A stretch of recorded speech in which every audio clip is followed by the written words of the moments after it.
Hello friends, मैं Shivam Dubey welcome करता हूँ इस प्लेटफॉर्म पे। और ये जो चैनल है, आज से हम इस चैनल को खास तौर पे टीजीटी और पीजीटी के लिए बनाने जा रहे हैं, जिसमें हम प्रीवियस ईयर के जो पेपर्स हैं उनको सॉल्व कराएंगे।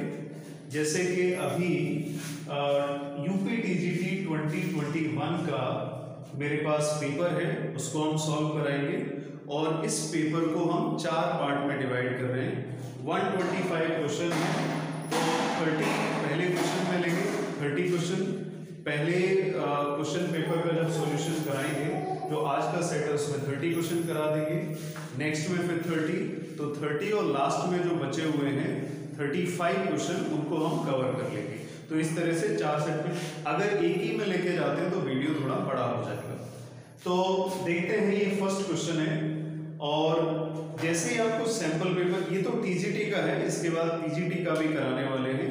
और मैं इसके बाद 12th का भी पढ़ाने वाला हूँ, बीएससी के भी टॉपिक्स पढ़ाऊंगा और एमएससी के भी, एमएससी लेवल के जो पीजीटी में आते हैं क्वेश्चंस, उनको भी पढ़ाएंगे। ठीक है, उन टॉपिक्स को भी डिस्कस करेंगे। अभी फर्स्ट क्वेश्चन देखते हैं। A balloon is moving upward with the uniform acceleration, यानी ये जो केस है वो यूनिफॉर्म एक्सीलरेटेड मोशन का है। फर्स्ट क्वेश्चन ही ऐसा आ गया। इसका एक्सीलरेशन दिया है g। यूनिफॉर्म एक्सीलरेशन से आइडिया आता है, अगर 9th 10th और 11th 12th क्लास में काइनेमेटिक इक्वेशन या इक्वेशन ऑफ मोशन पढ़ा हो, तो उसमें यूनिफॉर्म एक्सीलरेटेड मोशन टर्म आता है, तो वही दिया है। इसका मतलब इसमें इक्वेशन ऑफ मोशन लगने वाला है। तो इक्वेशन ऑफ मोशन में मेरे पास 3 इक्वेशन होती है। v is equal to u plus a t, s is equal to u t plus half a t square, v square is equal to u square plus 2ax। ये 3 equation और condition के according ये change होती है। अगर object up and down का motion करता है तो ए की जगह g आ जाता है, यानी एक्सीलरेशन अंडर ग्रेविटी आ जाता है। ठीक है, और अगर लीनियर मोशन करता है तो ए ही आता है। तो बलून है, बलून तो ऊपर की तरफ जाएगा। बोला है कि balloon is moving upward with uniform acceleration, तो यूनिफॉर्म इसका एक्सीलरेशन दिया है, यानी हमें ए का वैल्यू दिया है g/8 मीटर पर सेकेंड स्क्वायर आफ्टर 30 मिनट। और एमकेएस सिस्टम चलता है, फिजिक्स में जानते हो। ठीक है, ये फिजिक्स का ही क्वेश्चन है, मैथ्स में आ गया। 30 सेकेंड्स और इज ड्रॉप फ्रॉम दैट। एक बलून है जो लगातार ऊपर की तरफ जा रहा है और 30 सेकेंड के बाद, है ना, उसके अंदर से एक बॉडी को ड्रॉप किया जाता है। बलून जब ऊपर की तरफ जा रहा होता है तो उसको वेलोसिटी नहीं दी जाती है, वो अपने आप ही जाता है। तो मैंने फर्स्ट इक्वेशन ऑफ मोशन लगा दिया, v is equal to u plus a t. तो v इसमें फाइंड करना है, अननोन है। u इसमें 0 हो गया। एक्सीलरेशन देखो g/8 है और टाइम लगेगा 30 सेकेंड। ठीक है, एक्सीलरेशन एक्ट करता है नीचे की तरफ और ऑब्जेक्ट यानी बलून जा रहा है वो ऊपर की तरफ, तो माइनस करेंगे 15 और 4, जिससे हमें v यहां से मिल गया -15/4 इंटू जी मीटर पर सेकेंड। अच्छा ठीक है, इसके बाद इसकी वेलोसिटी पता चल गई, बलून कितनी वेलोसिटी से जा रहा है। अब ये भी हम देखना चाहते हैं कि बलून चला है हाफ मिनट यानी 30 सेकेंड्स के लिए, तो 30 सेकेंड में बलून ने कितना डिस्टेंस कवर किया होगा। तो डिस्टेंस पता चलता है सेकेंड इक्वेशन ऑफ मोशन से, 1/2 हाफ ए टी स्क्वायर। ठीक है, तो 1/2 half a t square. S is equal to, u तो है नहीं तो u 0 हो गया। 1/2 एक्सेलरेशन कितना हो, एक्सेलरेशन के प्लेस पे आ जाएगा g/8 बलून का। और टाइम के बारे में 30 मिनट 30 सेकेंड है, तो 30 इंटू 30 आ जाएगा। तो इसको 2 से कट किया, इधर 15 आएगा, ये 2 से कट किया 4, इधर 15 आ जाएगा। तो s इज इक्वल टू हमें मिल गया 225/4 इंटू जी। तो इतना डिस्टेंस कवर कर लिया होगा बलून। और इतने डिस्टेंस कवर करने के बाद, यानी 225/4 जी मीटर पर सेकेंड, मीटर की डिस्टेंस कवर करने के बाद, डिस्टेंस मीटर में होगा, कवर करने के बाद इससे एक बॉडी को ड्रॉप किया जाता है।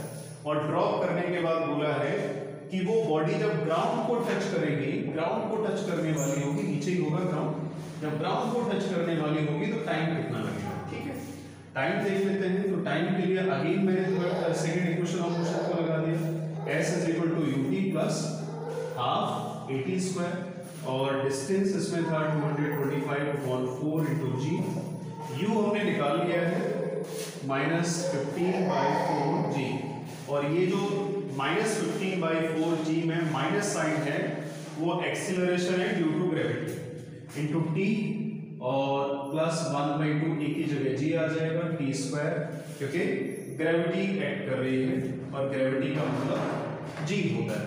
इसके बाद g से डिवाइड किया 224 25/4 इज इक्वल टू -15/4t और +1/2 t², 1/2 t² और -15/4t, और ट्रांसफॉर्मेशन किया 20/25/4 इज इक्वल टू 0। इसके बाद हम इसको सॉल्व कर लेते हैं, आ जाएगा 2t² -15t और -425 इज इक्वल टू 0। 225 2 जा 500 हो गया, ये 2t² तो 500 यानी 450 आएगा मल्टीप्लाई करने से। ऐसे दो नंबर जिसका मल्टीप्लाई करो 450 आ जाए और माइनस करने से 15 आ जाए, तो ऐसे दो नंबर हो जाएंगे 30 और 15, है ना। 30 और 15 का डिफरेंस 15 आएगा और मल्टीप्लाई करने से 450 हो जाएगा। 225 0, तो 2t² -20t और +15t -225 इज इक्वल टू 0। इसके बाद इसके हम जस्ट पेयर बना लेते हैं, 2t और यहाँ से मिलेगा t -15 और +15 t -15 इज इक्वल टू 0। तो फाइनली यहाँ से हमें आंसर मिल जाएगा 15 सेकेंड। तो ये इसका फर्स्ट क्वेश्चन था, यानी इसका सेकंड ऑप्शन करेक्ट होगा। क्वेश्चन नंबर सेकंड देखते हैं, और सेकंड अब ये प्योर मैथ्स का ही क्वेश्चन है। log sin x डिनोमिनेटर में आ रहा है, cot x ऊपर आ रहा है, तो जब भी दो फंक्शन आते हैं तो हम एक बार ये ट्राई कर लेते हैं क्या डिनोमिनेटर का डिफरेंशिएशन करने से न्यूमरेटर आ रहा है। तो हाँ, इसको चेक करते हैं। मुझे तो ऐसा लग रहा है कि डिनोमिनेटर से का डिफरेंशिएट करें तो न्यूमरेटर आ जाएगा। अगर नहीं भी लग रहा है, समझ में नहीं आ रहा है, तो दो में से किसी एक फंक्शन को मानो और मानने के बाद डिफरेंशिएट कर दो। डिफरेंशिएट करने के बाद अगर दूसरा फंक्शन आ जाए, है ना, तो उसको मान सकते हैं। इसको मानने से दूसरा डिफरेंशिएट आ सकता है, cot से ये नहीं आ सकता है, ठीक है। तो log वाले को मान लिया, तो इसका डिफरेंशिएशन किया तो log sin x का आएगा 1/sin x, और sin x का हो गया cos x। Differentiation dx is equal to dt, यानी cot x dx is equal to हो गया cos x upon sin x cot x होता है, ठीक है।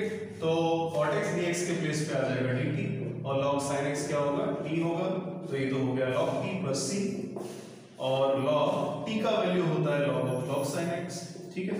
वैसे चाहो तो देखते भी इसका आंसर आ सकता है, फिर डिनोमिनेटर का log sin x का डिफरेंशिएशन का आइडिया थोड़ा दिमाग में भी लगा सकते हो, cot x ही मिल जाएगा।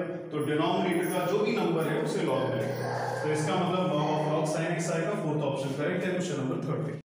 क्वेश्चन नंबर थर्ड देखते हैं।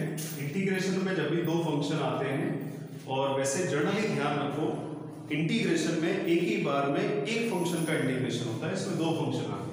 तो किसी एक फंक्शन को ऐसा मानो जिससे दूसरा फंक्शन आ जाए डिफरेंशिएशन करने के बाद।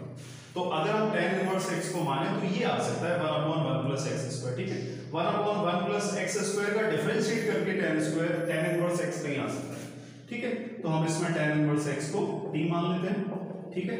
1/1 + x² dx, ये थोड़ा आइडिया होना चाहिए, डिफरेंशिएशन इंटीग्रेशन आना चाहिए, ठीक है, तभी ये क्वेश्चन कर पाओगे। और एक रूल होता है, ये डेफिनेट इंटीग्रेशन है क्योंकि अपर और लोअर लिमिट दी है, तो जब भी इस तरह का केस आए और सपोज करो तो लिमिट को हम पुट करते हैं। क्यों पुट करते हैं? क्योंकि ये x के रिस्पेक्ट में इंटीग्रेशन था, अब जब डिफरेंशिएट कर दोगे तो dx चला जाएगा dt में, t के रिस्पेक्ट में इंटीग्रेशन होने लगेगा। तो अभी x की लिमिट थी, अब लिमिट आएगी t, तो इसलिए हमें इसको लिमिट को चेंज करना है। 0 को पुट किया तो 0 आएगा, जैसे हमने 1 को डाला तो ये 1 10 में वैल्यू होती है π/4 की, तो π/4 आ जाएगा। tan inverse x dx, tan inverse के प्लेस पे x के प्लेस पे आ गया t, और dx अपॉन 1 + x² के प्लेस पे आ जाएगा dt। इसका हम इंटीग्रेशन करेंगे तो t²/2 0 से π/4। अब इसका इंटीग्रेशन किया तो 1/2 π²/16 यानी π²/32, ये आंसर आ गया। इसका मतलब ये ऑप्शन नंबर इसका थर्ड करेक्ट है। क्वेश्चन नंबर 4 देखिए। The area cut off by the parabola दिया है y = 3/4x², ठीक है।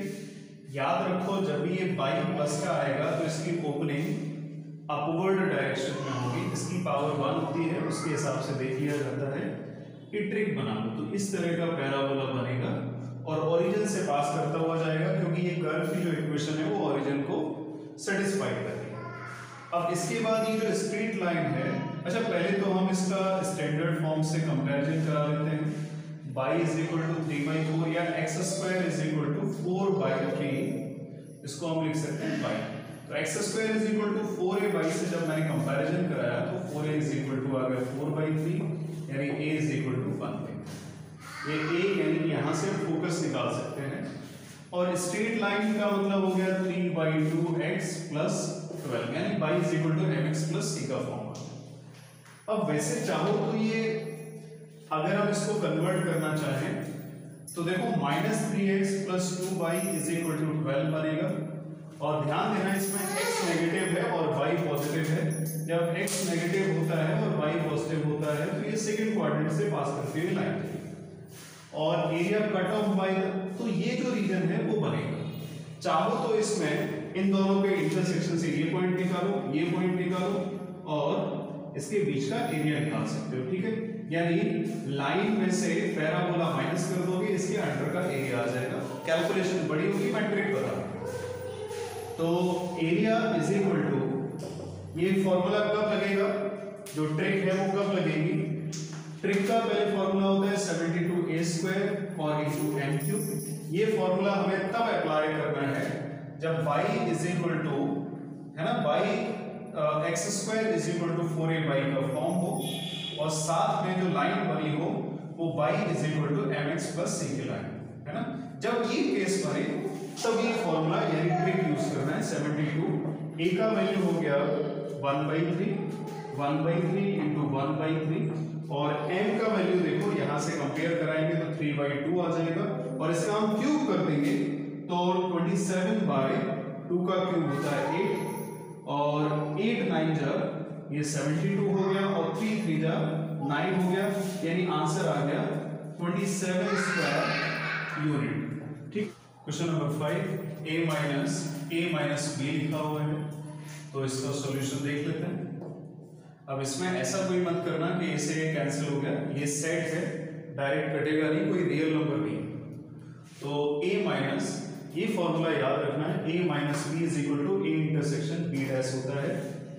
a और b कोई सेट मानना, उसकी वैल्यू निकालना, a इंटरसेक्शन b डैश, इसमें a और b की वैल्यू डालना, तब वैल्यू निकालना, तो दोनों तरफ की जो सेट की वैल्यू आएगी वो इक्वल आ जाएगा, प्रूफ हो जाएगा। और ये डी मॉर्गन लॉ है, ठीक है, ये डी मॉर्गन लॉ है। a intersection b whole dash क्या होता है, a डैश इंटरसेक्शन का यूनियन हो जाता है, यूनियन का इंटरसेक्शन हो जाता है डिफरेंस। अच्छा इसमें a माइनस b देखो, तो a माइनस b को हम लिख सकते हैं a इंटरसेक्शन b डैश, है ना, इस फॉर्मूले से। अब इसके बाद देखो फिर से इसे एक सेट मानो, इसे सेकंड मानो, तो क्या आ जाता है, माइनस की जगह पे आ जाता है इंटरसेक्शन और बाद वाले के साथ क्या आता है, बाद वाले सेट के साथ आ जाता है डैश, यानी बाद वाला b है b पे डैश, बाद वाला ये था तो इस पे डैश। अच्छा a इंटरसेक्शन, अब होल डैश लगा हुआ है, जब भी होल डैश लगता है डी मॉर्गन लॉ, तो a डैश इंटरसेक्शन चला गया यूनियन के पास और b dash to the dash, ये आ जाएगा b dash to the dash, इस तरह से आ जाएगा। तो a intersection a dash union b dash to the dash b होता है, ठीक है।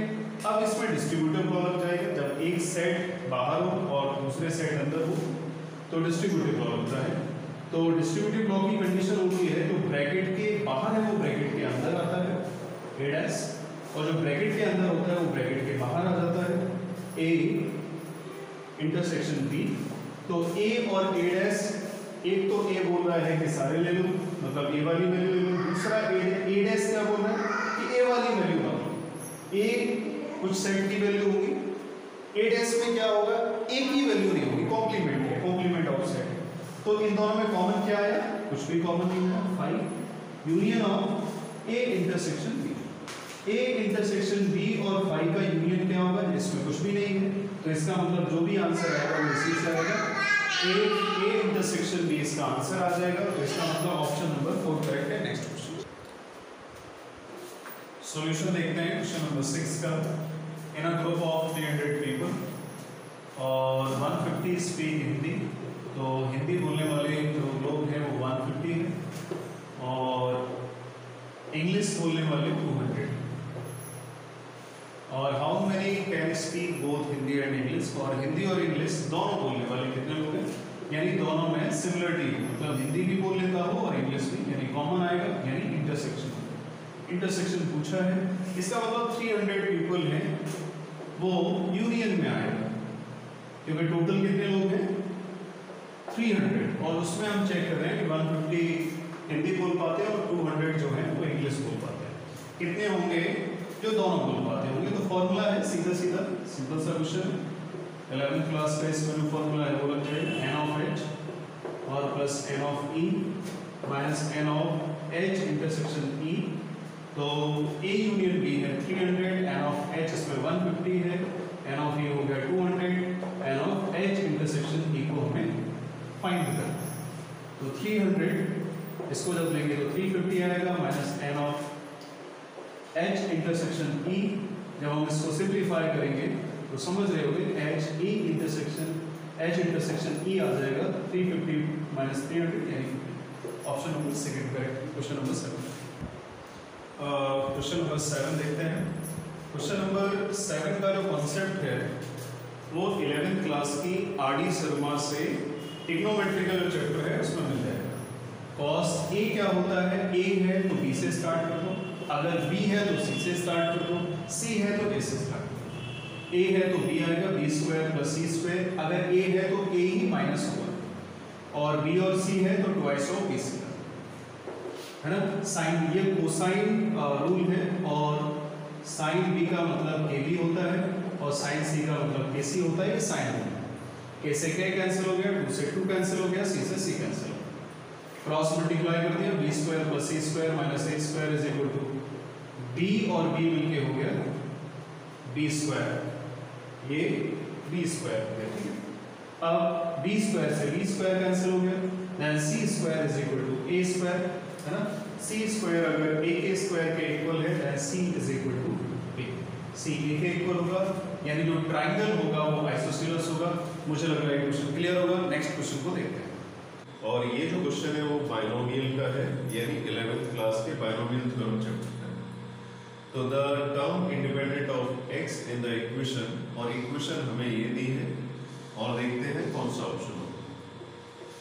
तो इंडिपेंडेंट जब भी पूछा जाता है तो tr+1 निकालते हैं। फॉर्मूला होता है NCR x to the power n minus r a to the power r। तो n के प्लेस पे 6 हो गया, r अभी पता नहीं है, 2x to the power 6 minus r और 1/3x to the power r। अच्छा ठीक है, tr+1 is equal to 6cr। इसमें 2 to the power 6 minus r को अलग किया, 1/3 टू द पावर r को अलग किया, और x वाले टर्म को सेपरेट कर लेते हैं। 6 minus x to the power minus r आएगा, माइनस r आएगा, -2, ठीक है। और फॉर इंडिपेंडेंट टर्म के लिए हम क्या करेंगे, जो x की पावर है उसको 0 करेंगे, और जैसे ही x की पावर 0 होगी x वाला टर्म चला जाएगा, यानी इंडिपेंडेंट ऑफ x आ जाएगा। तो r हमें यहाँ से मिलेगा 3, देन 3+1, यानी हमें कौन सा टर्म निकालना है, 4। तो 6 से जहाँ पे भी r की वैल्यू r आ रहा है उसके प्लेस पे हम 3 पुट करेंगे। तो 2 टू द पावर 6 माइनस 3 यानी 3, 1/3 टू द पावर 3, और ये तो 0 हो ही जाएगा, because 6 minus 2 into 3, 6 minus 6 x to the power 0 खत्म हो गया। और वैसे भी हमें इंडिपेंडेंट ऑफ x चाहिए, तो 63 को हम लिख सकते हैं फैक्टोरियल 6, फैक्टोरियल 3, फैक्टोरियल 3 और इंटू 8 और इंटू 3 का क्यूब होता है 9 इंटू 3, वैसे 27 होता है, स्प्लिट कर दिया।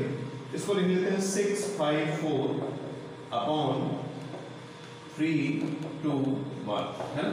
8 फैक्टोरियल 3 फैक्टोरियल 3 से कट गया, 8 अपॉन 9 इंटू 3 कट कर लेते हैं इसको, और जब कट करेंगे तो 8 और ये 4 हो जाएगा, और इसके अलावा 3 2 जा 6 ये कट हो गया। तो ओवरऑल जब चेक करेंगे 4 4 जा 16 और 5 2 जा 10, यानी 160 आ जाएगा, और अपॉन 27। तो 160 अपॉन 27 ये ऑप्शन नंबर 3 में आ रहा है। क्वेश्चन नंबर नेक्स्ट देखते हैं। क्वेश्चन नंबर 9, ये वेक्टर का क्वेश्चन है 12th क्लास का। The points with position vector. अच्छा, पोजीशन का मतलब होता है पॉइंट वेक्टर, है ना। किसी पॉइंट का जो रिप्रेजेंटेशन होता है वो पोजीशन वेक्टर के थ्रू होता है। तो इसमें हमें 3 पॉइंट दिए हैं। एक दिया है ए, पोजीशन वेक्टर बनाने के लिए आगे ओ लगा देते हैं, है ना। ये रेफरेंस पॉइंट होगा। ओ ए वेक्टर हो गया 60 i cap plus 3j cap, और दूसरे को मान लेते हैं ओ बी वेक्टर और 40 i cap minus 8j cap, और ओसी को मान लिया, यानी थर्ड पॉइंट यानी पोजीशन वेक्टर हो गया j कैप। अच्छा, ये तीनों पॉइंट कोलिनियर है, इसका मतलब एक ही लाइन में आ रहे होंगे। तो ए बी सी अगर एक ही लाइन में आ रहे होंगे तो इसका मतलब है क्या कि AC vector is equal to lambda times AB vector. AC vector lambda times AB vector होगा। तो AC कैसे मिलेगा? इसमें से इसको माइनस कर दो, यानी A माइनस 60 i कैप, और इसमें से इसको माइनस कर दिया, 52 में से 3 को माइनस किया तो 55 j कैप आ जाएगा। और लैम्डा टाइम्स ऑफ AB का मतलब होता है OB माइनस OA, OB ये है, OA ये है, तो 40 में से 60 को माइनस किया माइनस 20 आएगा, तो माइनस 20 आएगा, और माइनस 8 में से 3 को माइनस किया तो माइनस 11 j कैप। ठीक है, अब इसके बाद A माइनस 60 i कैप, लेकिन ध्यान देना इधर क्या आ रहा है, 55 आ रहा है, इधर आ रहा है 11, तो हम 5 का मल्टीप्लाई और डिवाइड कर लेते हैं। तो लैम्डा बाई 5, तो 5 का इधर मल्टीप्लाई किया तो 100 j कैप, 5 का किया तो 55 j कैप। जिससे कुछ ना कुछ तो वैल्यू सेम हो जाएगी। अब इसके बाद इसका कंपैरिजन करा देते हैं। तो A माइनस 60 i कैप का कोफिशिएंट ये है, इधर i कैप का कोफिशिएंट माइनस का 100 है। Then A is equal to हमें मिल गया माइनस 100 प्लस 60 यानी माइनस 40, और माइनस 40 आ रहा है फर्स्ट ऑप्शन में। नेक्स्ट क्वेश्चन जो क्वेश्चन नंबर 10 है, इसके खास बात समझ लो, ये 11th क्लास की फिजिक्स का क्वेश्चन है, प्रोजेक्टाइल मोशन टॉपिक है, यानी 3D प्लेन का क्वेश्चन है ना। और इसमें प्रोजेक्टाइल मोशन में 3 टॉपिक अंदर आते हैं। टाइम ऑफ फ्लाइट का आता है, मैक्सिमम हाइट का आता है, और हॉरिजॉन्टल रेंज का आता है। तो इसके 3 फॉर्मूले हैं। T is equal to 2u sin theta upon g, ये टाइम ऑफ फ्लाइट है, और maximum height h is equal to u square sine square theta upon 2g, ये मैक्सिमम हाइट का है। और उसके बाद हॉरिजॉन्टल रेंज का u square sine 2 theta upon g होता है थर्ड फॉर्मूला। तो इसमें 3 फॉर्मूले काम करते हैं। तो अब इसमें जो फॉर्मूला लगेगा उसको हम लगाएंगे। तो इसमें बोला है कि जो हॉरिजॉन्टल रेंज है, its range on horizontal plane is twice. तो हॉरिजॉन्टल रेंज होता है r, वो कैसी है, ट्वाइस है द ग्रेटेस्ट हाइट से हॉरिजॉन्टल रेंज ट्वाइस है। तो हम क्या करेंगे, मैक्सिमम हाइट में 2 का मल्टीप्लाई कर देंगे इक्वल करने के लिए। तो हॉरिजॉन्टल रेंज हो गया u square sine 2 theta upon g, और 2 इनटू मैक्सिमम हाइट दिया है, मतलब फॉर्मूला होता है इसका u square sine square theta upon 2g। तो 2 से 2 कैंसिल हो गया, g से g कैंसिल हो गया, और u स्क्वायर से u स्क्वायर कैंसिल हो गया। sin 2 थीटा का फॉर्मूला जानते हो, 2 sin थीटा cos थीटा होता है, is equal to sin square theta. After that sin cancel out, finally we got the value of tan theta which is 1/2। तो हमें ये tan थीटा मिल जाएगा। अब इसके बाद हमें निकालना है रेंज क्या होगी। तो r is equal to u square sin 2 theta upon, ये फॉर्मूला होता है g का। अच्छा, tan 2 थीटा पता है, sin 2 थीटा निकालना है, तो रिलेशन होता है, क्या होता है, sin 2 theta is equal to 2 tan theta upon 1 plus tan square theta. अगर यही sin 2 थीटा की जगह पे tan 2 थीटा होता तो फॉर्मूला हो जाता 2 tan theta upon 1 minus tan square theta. तो इधर आएगा 2 tan theta upon 1 plus tan square theta. तो इधर हम tan की वैल्यू पुट कर देंगे जो अभी निकाल ली है। जैसे हम वैल्यू पुट करेंगे तो 2 into 1/2 अपॉन 1 प्लस 1/4, तो 2 से 2 कैंसिल हो गया, ये 4 ऊपर जाएगा, ठीक है, तो 4/5 आ जाएगा। कैलकुलेशन देख लेना है इसका, u स्क्वायर sin 2 थीटा में कितना मिल गया, 4/5 और अपॉन g। देन फाइनली मेरा आंसर आ जाएगा 4u स्क्वायर अपॉन 5g। ये किस ऑप्शन में आ रहा है, ये 4th ऑप्शन में आ रहा है। तो क्वेश्चन नंबर 11 देखो। Question number 11, a particle is projected in vertically upward direction if after t1 and t2 second its height is h, then h is equal to, अगर देखो मैथ्स का थोड़ा बहुत आइडिया है तो इसमें टाइम हमें दो दिए गए, यानी एक टाइम को दो पार्ट में डिवाइड कर दिया, t1 और t2। जब भी एक चीज दो पार्ट में डिवाइड हो जाती है यानी वो रूट्स बन जाते हैं। अगर हिंदी में बोला जाए तो ये जीरोज यानी शून्यांक बन जाते हैं, मूल बन जाते हैं। तो ये जो रूट्स हैं, अगर एक वैल्यू के दो आ रहे हैं इसका मतलब ये रूट का काम करेंगे। रूट का काम करेंगे, रूट का काम कब करते हैं? जब एक वैल्यू दो वैल्यू में चली जाती है, वो क्वाड्रेटिक इक्वेशन में, द्विघात समीकरण में ऐसा आता है। तो क्वाड्रेटिक इक्वेशन टाइप का कुछ इसमें बनना चाहिए।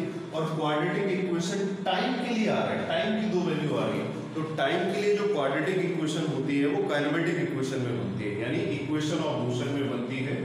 ठीक है, तो जो गति के समीकरण होते हैं उसमें ऐसा होता है। तो काइनेमेटिक इक्वेशन ही इसमें लगाएंगे। और टाइम के टर्म में क्वाड्रेटिक इक्वेशन किसमें बनती है? वो सेकंड इक्वेशन ऑफ मोशन में बनती है। तो सेकंड इक्वेशन ऑफ मोशन क्या होती है? s = ut + ½ at²।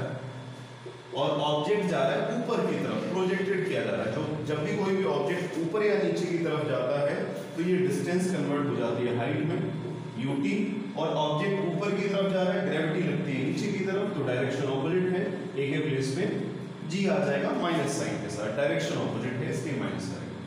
अच्छा, t के टर्म में हमें क्वाड्रेटिक इक्वेशन बनाना है। क्वाड्रेटिक इक्वेशन से टाइम के दो रूट मिलते हैं जो t1 और t2 दिए हुए हैं, यहां से ही हिंट मिलता है कुछ। क्रॉस मल्टीप्लाई कर देते हैं, 2h = 2ut और -gt², देन gt² ट्रांसपोजिशन कर दें -2ut, और ये लेफ्ट में आ गया, ये भी लेफ्ट में आ गया, ये ऑलरेडी लेफ्ट में था। तो अब रूट्स होते हैं, तो देखो हमें निकालना क्या है? t1 × t2, t1 × t2, t1 + t2, यानी या तो बात सम ऑफ रूट्स की होगी, यानी मूलों के योग की होगी, या मूलों के गुणनफल की होगी। तो प्रोडक्ट ऑफ रूट लगा देते हैं, तो t1 × t2, क्योंकि दो ऑप्शन में t1 × t2 आ रहा है। तो प्रोडक्ट ऑफ रूट क्या होता है? फॉर्मूला होता है मूलों, ये कोफिशिएंट ऑफ t, तो -b/a वैसे लिखते हैं formula, minus coefficient of t upon coefficient of t², तो माइनस माइनस प्लस हो गया 2u और अपॉन g हो गया। अच्छा, हमें निकालना है इसमें हाइट, सॉरी प्रोडक्ट पूछा है, तो प्रोडक्ट हो जाएगा 2h, है ना, constant term upon coefficient of t²। अगर t1 + t2 होता तो हो जाता है 2u/g, और प्रोडक्ट है तो 2h/g आ जाएगा। क्रॉस मल्टीप्लाई कर लेते हैं इसका, और अगले स्टेप में आंसर आ जाएगा 2h = t1 t2 × g, then h = 1/2 t1 t2 × g। ये किस ऑप्शन में आ रहा है? फर्स्ट में ही आ रहा है, क्वेश्चन नंबर 12। जो एलिप्स है, एलिप्स की टेंजेंट्स पूछिए। फॉर्मूला होता है y = mx + √a² m² + b²। ठीक है, ये टेंजेंट का फॉर्मूला होता है एलिप्स का, और हाइपरबोला होता है तो माइनस का। अब इसमें हमें n भी पता करना है। m एक रियल नंबर है जो स्लोप का काम करता है, a और b भी कांस्टेंट है, a और b सेमी मेजर और सेमी माइनर एक्सिस होती है, और ये एलिप्स दिया है। तो एलिप्स का यूज करके हम सेमी मेजर और सेमी माइनर निकाल लेते हैं। 4y² = 12, तो इसको अपॉन में ले आओ, तो x²/4 और y²/4 3 = 12 = 1। देन हमें यहाँ से a² = 4 मिला और b² = 3 मिला। कंपेयर कैसे किया? x²/a² + y²/b² = 1।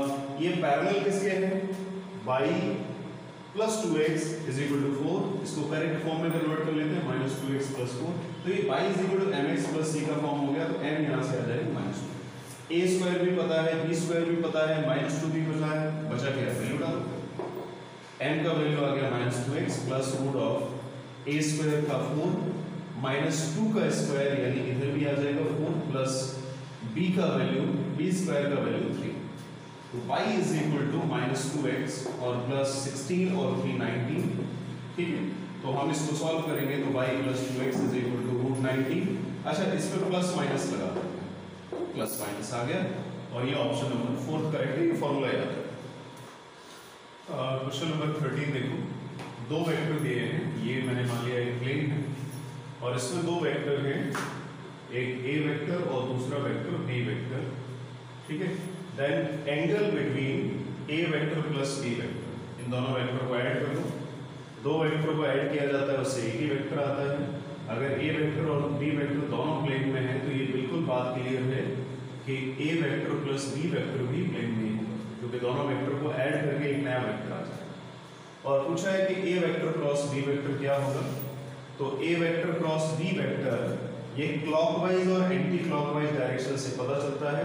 ए वेक्टर क्रॉस बी वेक्टर, जब दो क्रॉस वेक्टर होते हैं उनकी डायरेक्शन जो निकाली जाती है वो यूनिट वेक्टर से निकाल दी जाती है ना, एकक वेक्टर से एकांक वेक्टर से हम निकाल देते हैं।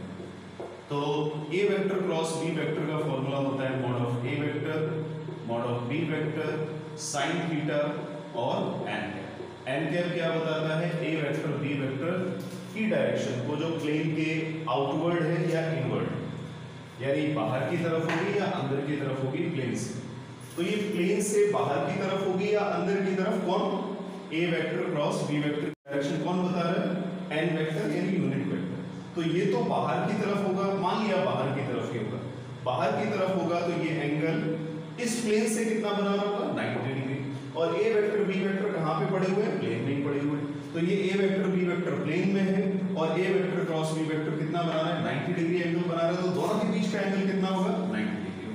क्वेश्चन नंबर 14, ये मैट्रिक्स का क्वेश्चन है और बहुत इजी क्वेश्चन है। दो मैट्रिक्स दिए हैं 2 क्रॉस 2 की और दोनों का प्रोडक्ट पूछा है। 2 क्रॉस 2 की मैट्रिक्स वैसे ही सिंपल हो जाती है, तो ए बी निकालते हैं, ठीक है। और याद रखना जो मैट्रिक्स होती है वो कॉम्यूटेटिव नहीं होती है, ए बी वेक्टर से जो प्रोडक्ट आएगा वो बी ए वेक्टर से नहीं आएगा, इक्वल ही होगा। तो लेकिन अगर नल वेक्टर हो गया तो कॉम्यूटेटिव हो जाती है, उसके अलावा कभी कॉम्यूटेटिव। तो ए, ये तो ए था और बी के प्लेस पे बी 2 6 1 3 मल्टीप्लाई करते हैं, जानते हो रो का कॉलम के साथ मल्टीप्लाई होता है। तो 1 का 2 के साथ करेंगे 2 आएगा, -2 का 1 के साथ करेंगे -2 आएगा और 2 और -2 0। और 0 किस में आ रहा है, फर्स्ट ऑप्शन में आ रहा है। एक और चेक कर लेते हैं, 1 का 6 में किया तो 6 किया, -2 का 3 के साथ आया तो -6 हो गया, इससे भी 0, इसका मतलब सबसे ही 0 आना चाहिए।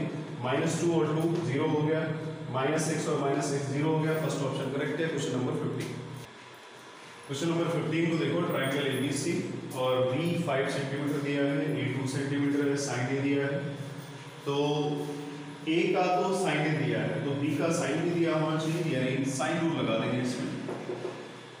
तो साइन रूल देखो, साइन ए अपॉन ए आएगा और साइन बी अपॉन बी आएगा। पूछा है कि कितने ट्रायंगल पॉसिबल होंगे, तो साइन ए था 3/7 और ए था 2 और साइन बी हमें पता नहीं, बी का वैल्यू था 5। अच्छा, इसको जब हम सॉल्व करेंगे तो 3 7 14 आएगा is equal to sine b upon b आ जाएगा, यानी 5 होगा। क्रॉस मल्टीप्लाई करेंगे तो साइन बी यहाँ से मिलेगा 15/14, जो कि पॉसिबल नहीं है। क्यों पॉसिबल नहीं है, क्योंकि साइन की वैल्यू 1 से बड़ी नहीं होगी। और इधर क्या आ गया 15/14, जो कि 1 से बड़ा है। तो इसका मतलब एंगल भी तो बनेगा ही, और जब एंगल भी नहीं बनेगा तो ट्रायंगल नहीं बनेगा, ट्रायंगल नहीं बनेगा तो कितने ट्रायंगल पॉसिबल होंगे, एक भी नहीं। क्वेश्चन नंबर 16, ये ग्रेजुएशन का क्वेश्चन है। मल्टीप्लिकेटिव ग्रुप दिया है 1 -1 आयोटा और माइनस आयोटा, और बोला है इज अ साइक्लिक ग्रुप।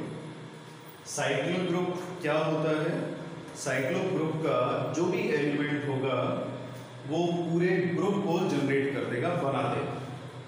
अब इसमें से ऐसे कौन से एलिमेंट होंगे जो पूरे ग्रुप को जनरेट कर सकते हैं। याद रखना, जो भी जनरेटर होगा उसका ऑर्डर ग्रुप के ऑर्डर के इक्वल, ठीक है, प्रॉपर्टी होती है। तो 1 का स्क्वायर करें तो 1 ही आएगा, 1 का क्यूब करें 1 आएगा, तो 1 तो जनरेट नहीं कर पाएगा। -1 का स्क्वायर करें तो 1 आ जाएगा, ये मिल जाएगा। -1 का क्यूब करें, लेकिन आयोटा नहीं आएगा। अब आयोटा को देखते हैं, तो आयोटा का अगर हम पावर 1 करेंगे तो आयोटा आ जाएगा, आयोटा का स्क्वायर करेंगे तो आयोटा का स्क्वायर -1 होता है, आयोटा का क्यूब करेंगे तो माइनस आयोटा स्क्वायर आ गया था -1, और आयोटा क्यूब करेंगे यानी आयोटा का मल्टीप्लाई माइनस आयोटा आएगा। आयोटा टू दी पावर 4 करेंगे तो आयोटा टू दी पावर 4 1 आएगा।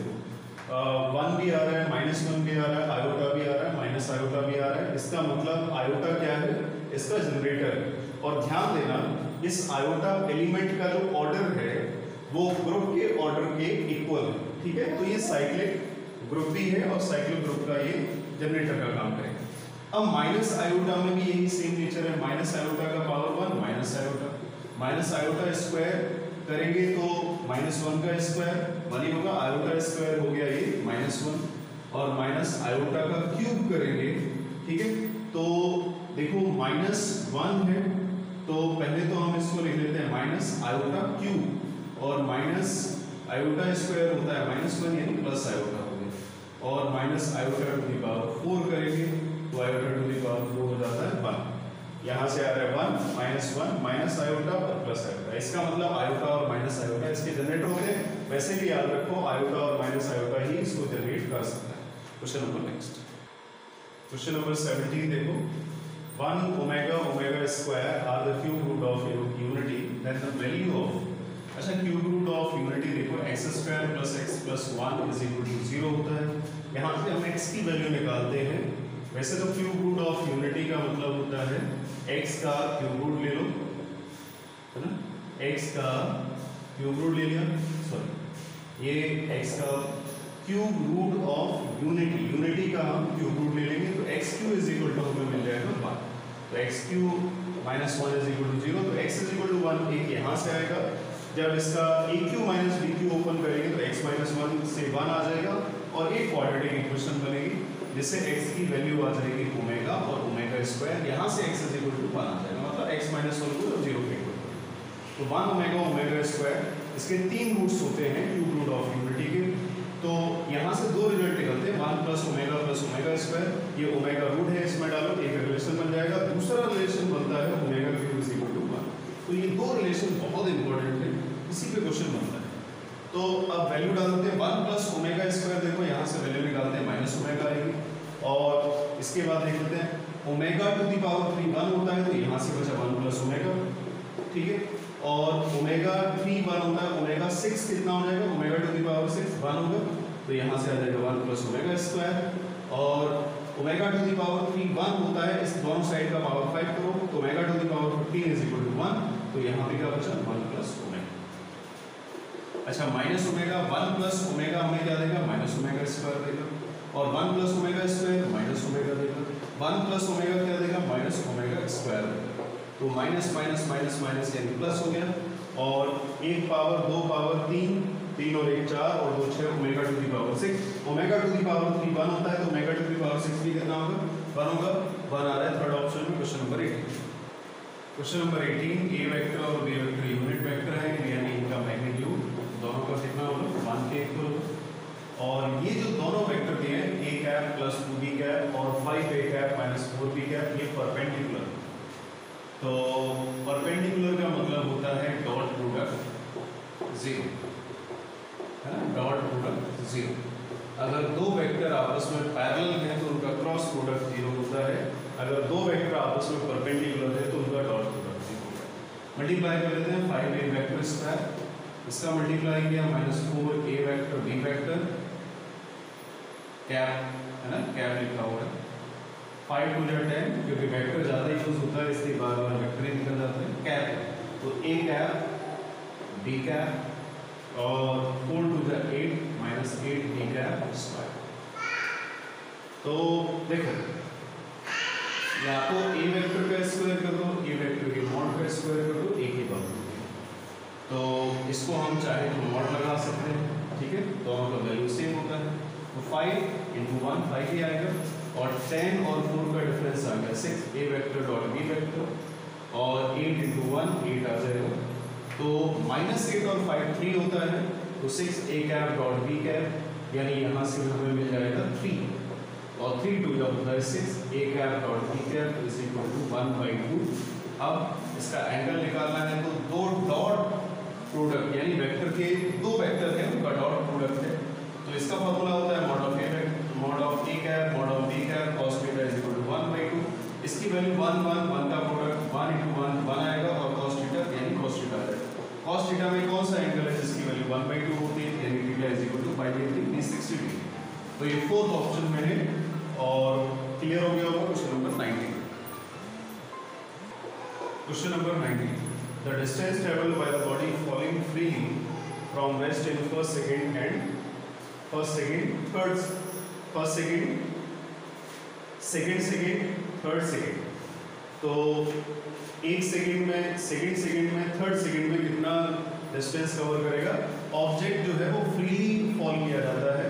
ये क्वेश्चन 2 डायमेंशन का है, 11th क्लास का फिजिक्स का, मोशन इन 2 डायमेंशन। तो distance travelled by the object in teeth second, teeth second. तो टीथ सेकेंड में कितना डिस्टेंस का फॉर्मूला होता है, st = u + 1/2a 2t - 1, ये फॉर्मूला होता है। तो फर्स्ट सेकेंड में कितना करेगा, 1/2, u तो 0 हो गया क्योंकि फ्रीली फॉल किया जाता है रेस्ट से।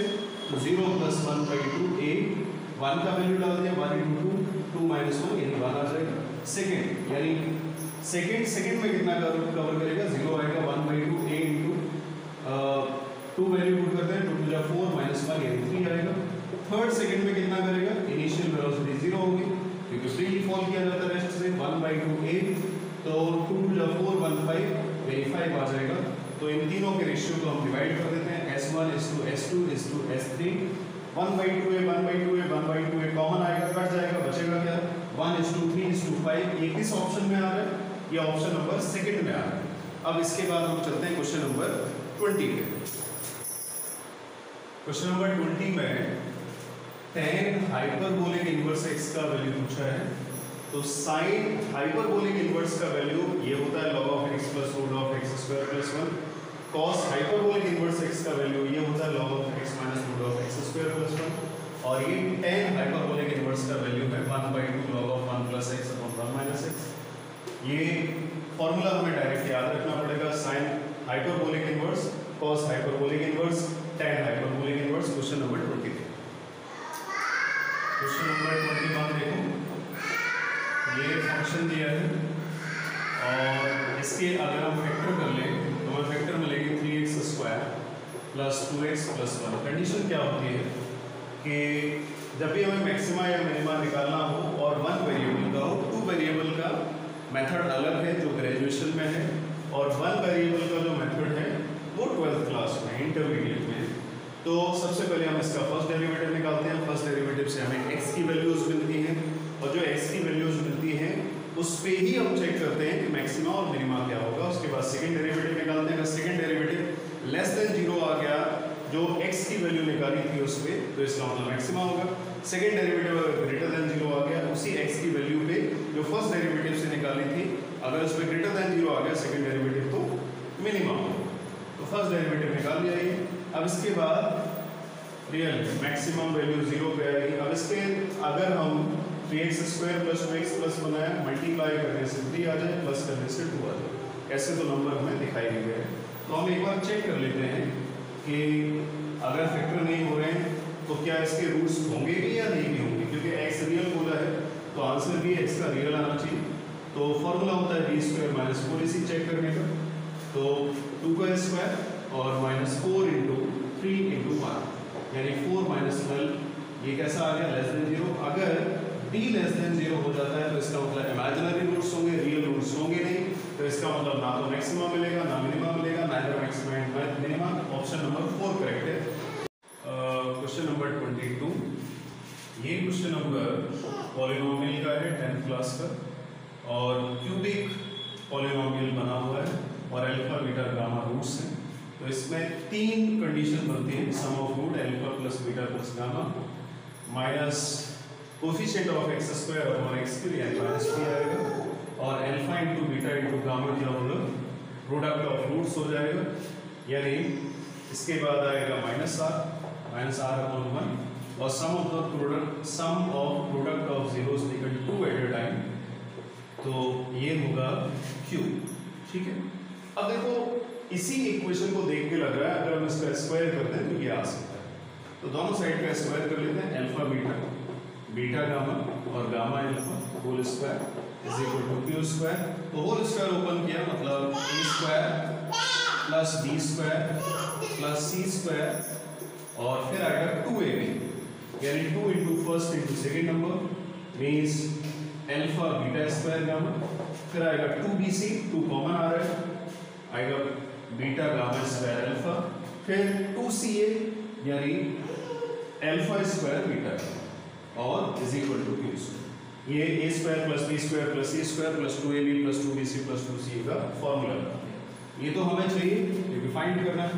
Alpha square beta square plus beta square gamma square plus gamma square alpha square plus 2, इन सब से कॉमन आ रहा है अल्फा बीटा और बचेगा alpha plus beta plus gamma. Check करो ब्रैकेट के अंदर यही बचेगा, alpha square beta square plus beta square gamma square plus gamma square alpha square और plus 2 alpha beta gamma minus r था और alpha plus beta plus gamma minus b था is equal to q square. जब हम इसको solve करेंगे तो हमें मिलेगा क्यू स्क्वायर माइनस 2pr। तो क्यू स्क्वायर माइनस 2pr ये फर्स्ट ऑप्शन में आ रहा है। 22 क्लियर हो गया होगा। Next question, question number 23 integration 12th class का क्वेश्चन है। तो डिनोमिनेटर का देखो cos के टर्म में क्वाड्रेटिक इक्वेशन आ रही है, ऊपर साइन और cos दोनों टर्म है, ठीक है। फर्स्ट ऑब्जर्वेशन में ये लगेगा कि cos स्क्वायर x को मान लें, जिससे cos स्क्वायर x का integration 2 sin x cos x दोनों मिलेगा कट जाएगा। लेकिन नीचे क्या करोगे, cos स्क्वायर x को अगर t मान लोगे तो cos x रूट t हो जाएगा और रूट तो और दिक्कत देगा। तो इस तरह के जब भी क्वेश्चन आए तो cos x को मानो और cos x का इंटीग्रेशन क्या होता है minus sin x dx is equal to 0। तो जब इंटीग्रेशन के बाद सपोज करते हैं तो फिर लिमिट को भी चेंज करना पड़ता है। cos 0 का वैल्यू कितना हो गया 1 और cos π/2 का 0, cos π/2 का 0। तो sin x और dx का वैल्यू मिलके dt आएगा। cos x को t मान रखा था, t dt upon t square plus 3t plus 2 आ गया और माइनस साइन आ गया।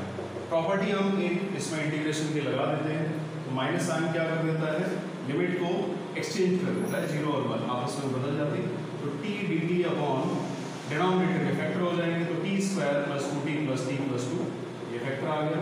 तो जब हम इसको सॉल्व करेंगे तो सॉल्व करने से हमें मिलेगा t plus 2 t plus 1 factor करके आप देख सकते हैं। तो ये हमें वैल्यू मिल जाएगी यहाँ से। इसके बाद 0 to 1 इसका ट्रिक्स डायरेक्ट अभी यूज करते हैं। जैसे कि पार्शियल फ्रैक्शन बन गया है, t की वैल्यू -2 पुट कर दो तो -2 और यहाँ पे -2 आएगा और -2 प्लस 1 -1 आ जाएगा यानी 2 आ जाएगा ओवरऑल। तो 2 upon 1 upon t plus 2। Condition क्या होती है कि यहाँ से हम वैल्यू को निकालते हैं और t की वैल्यू -2 आ जाएगी और इस वैल्यू को इस नंबर को छोड़ के बाकी सब में डाल देते हैं, उससे जो आंसर आता है उसको ऊपर लिखते हैं। इसके बाद t = -1 को डालेंगे तो -1 आएगा, -1 और -1 प्लस 2 है ना। तो -1 अपॉन -1 प्लस 2 कितना आ जाएगा 1 यानी माइनस आ जाएगा, ठीक है। तो 1 अपॉन t प्लस 1 dt आएगा। तो ये हमें यहाँ से वेक्टर मिलेंगे 2 log t प्लस 2 ये आ गया, ठीक है। और 0 से 1 और minus log t plus 1 because denominator का डिफरेंशिएशन करके न्यूमरेटर आ रहा था तो डिनोमिनेटर को हमने log के इंडेक्स में लिख दिया। तो अब इसके बाद अपर लिमिट डाल देते हैं तो 1 पुट करेंगे तो आएगा 2 log 3, लोअर लिमिट डालेंगे तो आएगा 2 तो 3/2 आ जाएगा फर्स्ट वाले से। सेकेंड वाले से देखते हैं, जब वैल्यू डालेंगे तो यहाँ से आ जाएगा log 2। दोनों को सॉल्व करके देखते हैं तो log आगे पावर में जाएगा log की प्रॉपर्टी के अकॉर्डिंग 9/4 और माइनस log 2। तो log a minus b log a upon b होगा तो अपॉन में आएगा मतलब 4 का 2 के साथ मल्टीप्लाई होगा। तो यानी ऑप्शन नंबर इसका सेकंड करेक्ट है। कुछ कॉम्प्लेक्स नंबर का ये क्वेश्चन है, 11th क्लास का जो कॉम्प्लेक्स नंबर का चैप्टर है उसमें मिलेगा इस तरह के क्वेश्चन। तो यूनिट हमें यूनिट मॉडुलस दिया है तो z को हम मान लेते हैं cos theta plus iota sin theta, उससे भी यूनिट मॉडुलस मिलेगा, ठीक है। चाहो तो x प्लस आई वाई मान लो, उससे सॉल्विंग थोड़ी बड़ी हो जाएगी। तो argument of 1 plus z upon 1 minus 1 plus conjugate of z करेंगे तो argument of 1 plus cos theta plus iota sin theta आएगा और अपॉन में क्या है 1 plus cos theta minus iota sin, ठीक, ये वैल्यू हो जाएगी। अब आर्गुमेंट a अपॉन b होता है तो argument a minus argument b होता है। तो आर्गुमेंट ऑफ यहाँ से मिलेगा हमें 1 प्लस cos थीटा होता है 2 cos स्क्वायर थीटा बाई 2 और plus 2 sin theta by 2 cos theta. cos theta sin theta by 2 minus denominator का आर्गुमेंट आएगा, argument of 1 plus cos theta, यानी 1 प्लस cos थीटा का मतलब 2 cos square theta by 2 minus 2 sin theta by 2 cos theta और iota मिलेगा। ठीक है, तो जब हम इसका आर्गुमेंट इस आर्गुमेंट को थीटा 1 नेम दे देते हैं, इस आर्गुमेंट को थीटा 2 नेम देते हैं। आर्गुमेंट क्या होता है? Theta, angle. एंगल कहाँ से होता है? पोल से होता है, उस पॉइंट के लिए जहां तक हम जा रहे हैं आर्गुमेंट में। तो थीटा 1 का मतलब हो गया cos थीटा बाई 2 यानी sin theta cos theta by, तो यहां से हमें मिल जाएगा ये थीटा बाई माइनस, अब यहां से भी जब करेंगे तो यहां से हमें मिलेगा माइनस थीटा बाई 2, तो theta by 2 plus theta by 2, ठीक है, केवल माइनस का डिफरेंस है दोनों में, तो ओवरऑल आ जाएगा थीटा, यानी ऑप्शन नंबर 3 करेक्ट है इसका। अब हम चलते हैं question number 25। Question number 25, first ये सीक्वेंस दिया है, बोला है जीपी में होगा, एपी में होगा, एचपी में होगा, लेकिन अगर जीपी या एचपी आ गया, कोई एक आ गया, जीपी आ गया तो हमें एचपी चेक करना पड़ेगा, एचपी है तो जीपी चेक करना पड़ेगा, क्योंकि फोर्थ ऑप्शन में जीपी और एचपी दोनों दिया, लेकिन एपी आ गया तो वहीं पे क्वेश्चन खत्म हो जाएगा। तो फर्स्ट टर्म क्या है? log x, सेकेंड टर्म क्या है? log की प्रॉपर्टी लगा देते हैं, log a upon b, log a minus b होता है तो 2 log x minus log y, और a3 मिलेगा यहाँ से log a by b, log a minus log b आएगा, पावर आगे आ जाती है 3 log x minus 2 log y। ठीक है, ab निकालने का बेस्ट मेथड क्या होता है? सेकंड में से फर्स्ट को माइनस करें और थर्ड से सेकंड टर्म को माइनस करें, और माइनस करने से कॉन्जिक्यूटिव टर्म का जो डिफरेंस है, मतलब a2 माइनस a1 से जो वैल्यू आए वही a3 माइनस a2 से वैल्यू आ जाएगा। वैल्यू सेम आती है यानी डिफरेंस कॉमन रहेगा, सर्वांतर रहेगा, तो माइनस करके देख लेते हैं 2 log x minus log y, और a2 माइनस a1 किया तो जिससे हमें मिल गया क्या? log x, 2 log x में से log x लिया, log x बचेगा माइनस log y, तो यहाँ से आ जाएगा log x अपॉन y। ऐसे ही हम चेक कर लेंगे a3 माइनस a1 को, a2 को, a3 माइनस a2 को कॉन्जिक्यूटिव है ना, लगातार है, क्रमागत है, तो 3 log x minus 2 log y minus 2 log x और माइनस वाला हो गया प्लस log y। तो अब ये इसके साथ आएगा तो बचेगा log x, और ये इसके साथ आएगा तो बचेगा log y, तो यहाँ से भी हमें मिल गया log x अपॉन। तो इसका मतलब a2 माइनस a1 भी यही आ रहा है और a3 माइनस a2 भी यही आ रहा है, तो मतलब डिफरेंस कॉमन है, कॉमन डिफरेंस है। कॉमन डिफरेंस किस में आता है? AP में, यानी सेकंड ऑप्शन इसका करेक्ट है। Question number 26। क्वेश्चन नंबर 26 ये डिफरेंशियल इक्वेशन 12th क्लास का क्वेश्चन है। ऑर्डर क्या बताता है कि कितनी बार किसी डिफरेंशियल इक्वेशन को डिफरेंशिएट किया गया, मैक्सिमम टाइम, और डिग्री क्या बताती है? जो मैक्सिमम टाइम डिफरेंशिएट किया है, जो मैक्सिमम टाइम डिफरेंशिएट किया है उसकी पावर क्या है? मैक्सिमम टाइम डिफरेंशिएट की पावर डिग्री होती है, और जो मैक्सिमम टाइम डिफरेंशिएट किया जाता है वो ऑर्डर। तो इसको सबसे ज्यादा बार कितनी बार डिफरेंशिएट किया गया? एक बार, और किस ऑप्शन में है? सेकंड में। ठीक है, समझ में आ गया होगा। 27 question number 27, a stone is thrown up is catched by the thrower after 6 seconds। तो एक स्टोन को थ्रो किया जाता है और वो 6 सेकंड के बाद कैच कर लिया जाता है ना, A B। तो 6 सेकंड का टोटल टाइम लगता है, मतलब 3 सेकंड के लिए ऊपर गया होगा, यानी अपवर्ड डायरेक्शन में होगा 3 सेकंड, और नेक्स्ट 3 सेकंड डाउनवर्ड डायरेक्शन में होगा। A to B जो टाइम होगा वो भी 3 सेकंड होगा, और इसके बाद अगर हम B to A देखेंगे वो भी 3 सेकंड का। ठीक है, जाने में और आने में इक्वल टाइम। ग्रेविटी इसमें दी गई है। What will be the velocity of stone after 2 second? 2 second के बाद इसकी वेलोसिटी क्या होगी, ये पूछा है। तो नीचे से जब थ्रो किया जा रहा होगा तो इनिशियल वेलोसिटी ही होगी, और स्टोन ऊपर से जब नीचे की तरफ आ रहा होगा तो इनिशियल वेलोसिटी उस केस में 0 होगी। तो पहले हम A to B केस लेते हैं, और A to B केस के लिए डिस्टेंस इक्वल रहेगी दोनों केस में, तो हम सेकंड इक्वेशन ऑफ मोशन लगा देते हैं। u भी ऊपर की तरफ जाएगा, ग्रेविटी के अगेंस्ट जाएगा, 1/2 gt² होगा, s के प्लेस पे h आ जाएगा, h is equal to initial velocity u है और ऊपर जाने में टाइम लगा है 3 सेकंड का 1/2 g इंटू यानी 3 स्क्वायर। तो h इज इक्वल टू हमें मिल जाएगा 3u minus 9/2 into g equation first में। ठीक है, ऊपर की तरफ है सेकंड यानी a टू b डायरेक्शन लिया लिख दिया हमने। सेकंड केस करते हैं b2 a में क्या होगा, ऑब्जेक्ट नीचे की तरफ है, h इज इक्वल टू नीचे की तरफ आएगा मतलब ग्रेविटी की सेम डायरेक्शन में आएगा, सेम डायरेक्शन में आएगा तो g का साइन प्लस का और टाइम सेम ही है तो h का h ही रहेगा। इन्हीं ऊपर से नीचे की तरफ आ रहा है तो फ्री फॉल का केस है, इनिशियल वेलोसिटी 0 होगा 1/2 g, टाइम भी 3 सेकंड का लगा है तो इसमें भी आ जाएगा 9/2 g। ये सेकंड इक्वेशन हो गई। ऊपर जाने में यानी a से b का डिस्टेंस और b से a का डिस्टेंस यानी हाइट दोनों इक्वल है तो दोनों इक्वेशन का लेफ्ट इक्वल है तो हम राइट को इक्वेट करेंगे 3u minus g/2 9/2 g is equal to 9/2 g। जब इसको सॉल्व करेंगे तो दोनों को एक साइड लेके जाएंगे तो 18/2 g आ जाएगा। 2 से कट करेंगे तो ये 9 आएगा और 3 से ये कट जाएगा तो u हमें मिला 3g।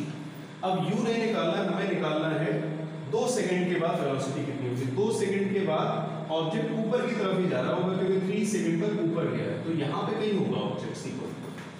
तो a to c का केस हमें लेना है और जब ऑब्जेक्ट ऊपर की तरफ जा रहा होगा तो इनिशियल वेलोसिटी u काम कर रही होगी तो u कितनी काम कर रही होगी 3g और हमें C पॉइंट पे वेलोसिटी पूछिए 2 सेकंड के बाद। 2 सेकंड के बाद C पॉइंट पे वेलोसिटी फाइनल वेलोसिटी होगी यानी फर्स्ट इक्वेशन हम पूछ लगा रहे हैं। ऑब्जेक्ट ऊपर की तरफ जा रहा होगा तो minus sine, v is equal to u का मतलब 3g माइनस g और 2 सेकंड का मतलब d का वैल्यू 2 हो गया तो 2g 3g माइनस 2g यानी g आ जाएगा और g का वैल्यू कितना होता है 9.8 मीटर पर second square. First option correct है। Question number 28। Ram can throw a ball vertically to maximum height of 40 meter, then it can throw the ball in horizontal direction to which maximum distance। maximum height 40 metre दिया है, object को ऊपर की तरफ throw किया जाता है। अगर याद हो u square sin square theta upon 2g ये फॉर्मूला होता है हाइट का और सीधा सीधा ऊपर थ्रो कर दिया जाए तो मैक्सिमम हाइट का केस मिल जाता है यानी g 90 होता है, सीधा ऊपर फेंक दिया। अच्छा, ऑब्जेक्ट को हॉरिजॉन्टल डायरेक्शन में थ्रो करेंगे, maximum distance maximum horizontal direction का फॉर्मूला होता है u स्क्वायर sin 2 थीटा यानी थीटा क्या होगा 45 डिग्री होगा। 45 डिग्री में थ्रो किया जाएगा तो u square sin 2 theta upon g ये इसमें फॉर्मूला आ जाता है। ठीक है, तो ये दो फॉर्मूले हैं। सबसे पहले हम h मैक्स लगाएंगे क्योंकि क्वेश्चन में दिया है maximum height u square upon 2g तो h मैक्स हो गया 40 is equal to u square upon 2g तो यहाँ से हमें मिलेगा u स्क्वायर अपॉन 80g और मैक्सिमम हॉरिजॉन्टल रेंज पूछा है तो u स्क्वायर अपॉन g आ गया। ठीक है, तो u स्क्वायर कितना दिया था 80g अपॉन g से g कटेगा और आंसर इसका आ जाएगा 80 और 80 किस ऑप्शन में है, फोर्थ ऑप्शन में, तो फोर्थ ऑप्शन मेरा करेक्ट होगा। इसके बाद क्वेश्चन नंबर 29। क्वेश्चन नंबर 29, दो कॉन्सेक्यूटिव साइड दिए हैं पैरेललोग्राम की और दो ये पैरेललोग्राम मान लिया और पैरेललोग्राम ABCD है और 4x + 5y = 0 एक साइड होगी और 7x + 2y = 0 सेकंड साइड होगी। पॉजिटिव साइड है और वन डायगोनल दिया है। अच्छा, ये जो दोनों साइड हैं इनका इंटरसेक्शन 0 आएगा तो कांस्टेंट में 0 लिखा हुआ है और 0,0 ये डायगोनल सेटिस्फाई नहीं करता है, इसका मतलब ये AC डायगोनल होगा तो AC डायगोनल का वैल्यू हो गया 11x + 7y = 9। अच्छा, हमें BD डायगोनल की इक्वेशन निकालना है 0,0 इसका एक कोऑर्डिनेट पॉइंट है तो 0,0 तो सारे सेटिस्फाई कर रहे हैं, इसे डायरेक्ट भी नहीं कर सकते। तो सबसे पहले हम चेक कर लेते हैं A पॉइंट क्या होगा। ठीक है, A पॉइंट निकाल लेते हैं तो A पॉइंट इन दोनों के इंटरसेक्शन से आ जाएगा 11x + 7y सॉल्यूशन देखो इसका = 9। तो अब इसके बाद 11x + 7 y का वैल्यू यहाँ से अगर हम निकालेंगे तो आएगा -4x/5 = 9। तो एलसीएम ले लिया 55 और 7 4 जा 28x और 9 5 जा 45। जब इसको हम सॉल्व करेंगे तो 15 और 8 7 आएगा और यहाँ से 4 2 27 x = 45 यानी 9 3 जा और 9 5 जा x इज इक्वल टू 5/3 है। x की वैल्यू अगर 5/3 है तो x की वैल्यू इधर हम डाल देते हैं 4 × 5/3 इज इक्वल टू -5/5 और 5 से 5 कट हो गया यानी -4/3। ये तो हमें a कोऑर्डिनेट मिल गया। अब ये हमें c कोऑर्डिनेट में मिल सकता है क्योंकि ये लाइन का इक्वेशन ये है और इसका दोनों का इंटरसेक्शन से c निकालेंगे। तो अब इसकी सॉल्विंग और कर लेते हैं। 11x + 7y, थोड़ा सा ऊपर से देख लेते हैं। 11x + 7y is equal to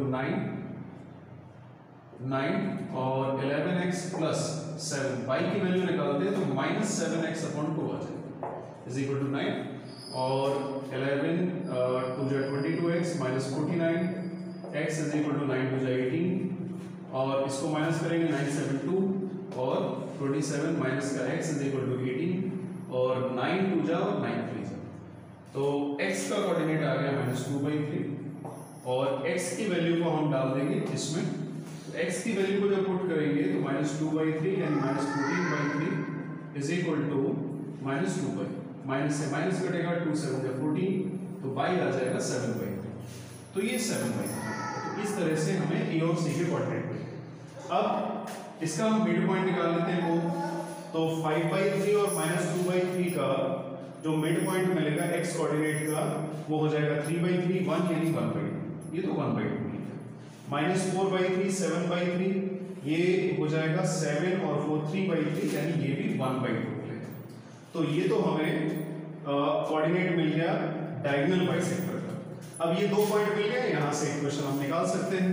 तो equation of second diagonal, other diagonal या सेकंड डायगोनल जो हमें निकालना है, तो सेकंड डायगोनल के लिए हम फॉर्मूला लगा देते हैं सीधा सीधा। ये ओरिजिन से पास करता हुआ जा रहा है तो ओरिजिन से पास करेगा तो फॉर्मूला होगा y = mx। तो y = mx का जब फॉर्मूला लगाएंगे तो स्लोप मिलेगा, slope y2 - y1 x2 - x1 यानी 1 ही मिलेगा।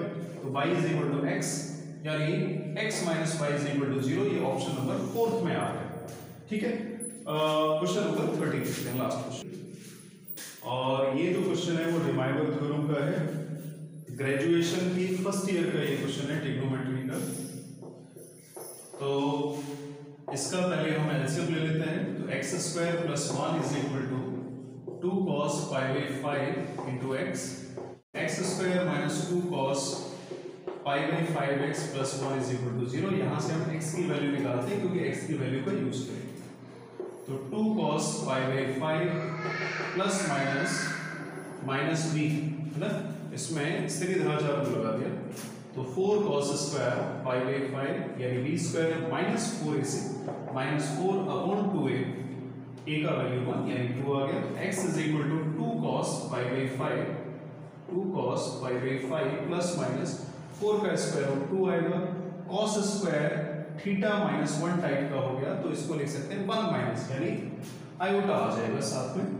तो ये हो गया 1 - cos स्क्वायर यानी sin π/5 और अपॉन में 2 था तो x यहाँ से हमें मिला 2 से 2 कट हो गया cos π/5 और प्लस माइनस आयोटा sin π/5 है ना। तो ये हमें वैल्यू मिल गई। अच्छा, अब हमें यहाँ से निकालना है x⁵ जो पूछा है। तो x⁵ अगर हम लेंगे तो डिमाइवर थ्योरम लगाएंगे cos π/5 प्लस आयोटा sin π/5। किसी एक को ले लेते हैं, प्लस को या माइनस को, माइनस जाओ माइनस ले लो, कोई फर्क नहीं पड़ेगा। तो cos π प्लस आयोटा sin π ये आ जाएगा और 1/x⁵ निकालेंगे तो cos π आएगा। ठीक है, cos π यहाँ से आएगा और माइनस आ जाएगा आयोटा sin π, पावर ऊपर चली जाएगी। और इसमें सेकेंड अगर हम रूट ले लें तो माइनस का आ जाएगा, है ना। माइनस का अगर रूट लेंगे तो ये जब इन दोनों को ऐड करेंगे तो x⁵